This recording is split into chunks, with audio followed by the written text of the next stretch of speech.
বন্ধুরা এখানে একটি অঙ্ক দেয়া আছে a প্লাস বি সমান হচ্ছে 5 এবং a মাইনাস বি সমান 3 হলে এ বি এর মান কত। এ বি এর মান বের করতে হলে আমাদেরকে প্রথমে এ বি এর সূত্রটি জানতে হবে। তাহলে আমরা এ বি এর সূত্রটি আগে জেনে নেই।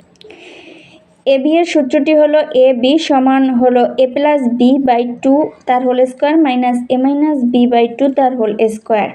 এখন আমরা এখানে মান বসিয়ে দেব। এ প্লাস বি এর মান হচ্ছে 5 আর নিচে আছে 2 তার whole square minus A minus B এর মান হচ্ছে 3 বাই 2 তার হোল স্কোয়ার।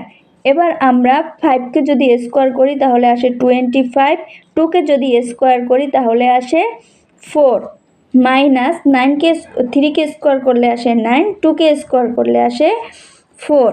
এবার 4 এবং 4 এর লসাগু হচ্ছে 4, এখানে লিখব 25 মাইনাস হচ্ছে 9, তাহলে আসলো কত, নিচে 4 আর মাইনাস করলে আসবে 16। 4 দিয়ে 16কে ভাগ করলে আসে 4, অতএব এ বি এর মান হচ্ছে এ বি সমান 4। এটাই হচ্ছে অ্যান্সার।